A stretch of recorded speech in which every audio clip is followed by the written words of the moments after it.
Hi, my name is Denny Duchene, and I'm the Executive Director of FeedTheVulnerable.org.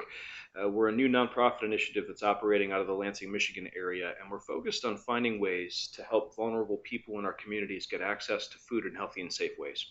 And so, a lot of our thought process and energy is all about making sure that the word is getting out about the need, that the people who are in communities that we're actually able to service understand who we are and what we're doing and how to connect. And so, right now, I just thought I'd give a quick summary of exactly what we're doing and why we're doing it. As you know, if you're not living in a cave someplace, we're in a very unusual time in our lives right now, unprecedented, as a matter of fact, with the COVID-19 pandemic. And it's giving me some new perspective, and we're talking a lot about this in our organization.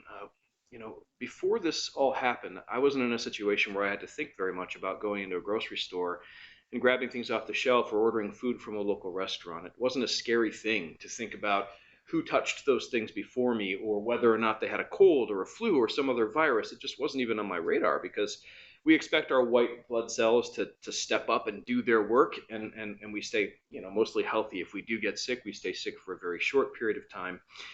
But what's become very clear to us in the last few weeks and month is that there is a whole group of people in our neighborhoods, on our streets, in our churches, in the other places that we gather that are fearful all the time when they're interacting with the food sources that we take for granted all the time.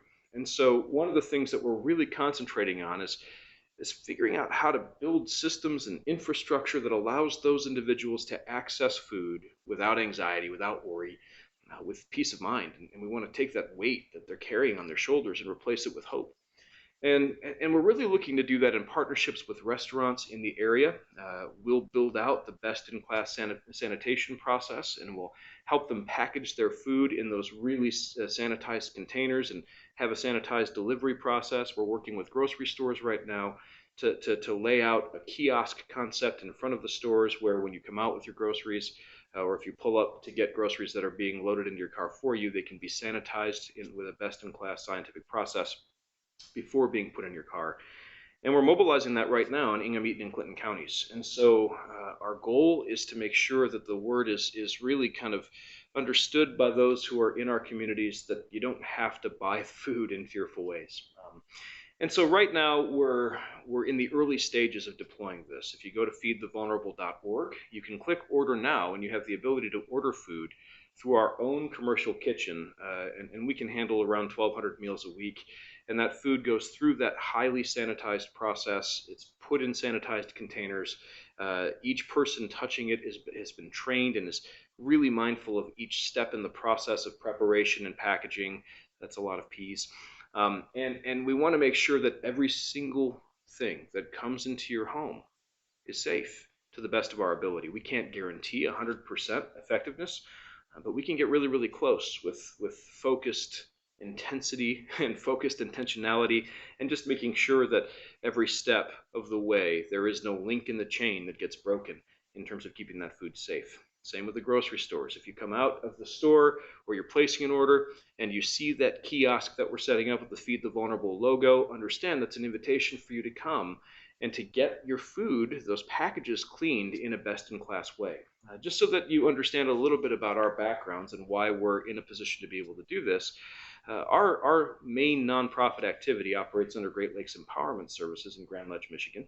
And our focus has been on workforce development, meaning we invite people into new roles and they learn new skill sets, and those skill sets allow them to be in better positions on the other side of their time with us. And so our primary focuses are in two areas. One is in what we call building science. And it's interesting because that's applied physics that allows us to make sure that the places we live are really as healthy and safe as possible. We have certifications and training that goes very deep in that area. We've spent countless hours learning how to manage the indoor environment, how to deal with radon, how to deal with asbestos, how to deal with other toxins, how to purify, and how to make sure that people are living in environments that support their quality of life. And then the other side of our initiative is that we also decided to pursue food service. And so certifications in ServSafe, how to manage a kitchen in the best way possible from the standpoint of sanitation, making sure that people get great quality food without potentially getting sick. That's something we spend a ton of time on every day as well. And so when this situation manifested itself across our country and around the world, we found ourselves looking at two skill sets that, when combined, provide a different level of solution for people. And our heart's been open now to a much broader vision. Like, man, after this is done, there are still 10 million immunocompromised individuals in our country, according to the CDC. 10 million people. That means probably 12 to 15,000 people in Ingham, Eaton, and Clinton counties that have to worry about going to the store, going to a restaurant, or going to any public place. They have to think about that in the way that we're all thinking about it right now. And that moves our hearts. And we want to be a solution for the long haul. In addition to that, we think about the individuals that are homeless or displaced in our communities. And in a situation like we're facing right now, our local organizations are really, man, they're taxed right to the limit because the burden is huge to carry. And so we're stepping in and we're helping carry some of that load with them as partners.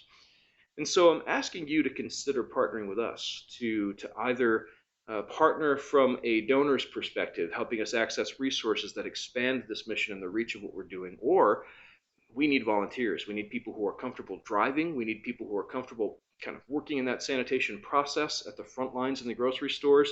We're doing all we can to kind of make sure that every person is as safe as possible. And as it turns out, because of the fact that we're dealing with high levels of sanitation at each step of the process, we're probably ahead of the curve as compared to most. But it is a frontline position, and we need people who are healthy and willing to step into that to extend the reach of what we're doing. In addition to that, we need people who want to learn to cook, because we have opportunities to work in kitchens. We have opportunities to mobilize local restaurants. But it's going to take individuals who are willing to go through a process of specialized training. How do you navigate this kind of situation in a kitchen to make sure that you're not accidentally coughing on something, or that something's not being transferred by accident into the homes of those that are the most vulnerable? So I'm inviting you to participate, whether it means ordering food, and I will say that if you go to our website and click order now, you can order from our commercial kitchen. And in addition to that, every time you pay a full price fee for a meal, a portion of that, what would normally be the profit, since we're a 501c3, goes directly to kind of underwriting the cost of the program as a whole and driving expense down for those that are in the largest categories of need. And so, again, we invite you to participate, and we're thankful that you're here, and we're really hopeful that people will engage in helping us walk this out and meet the needs of those that are in the most vulnerable situations in our communities. Thank you.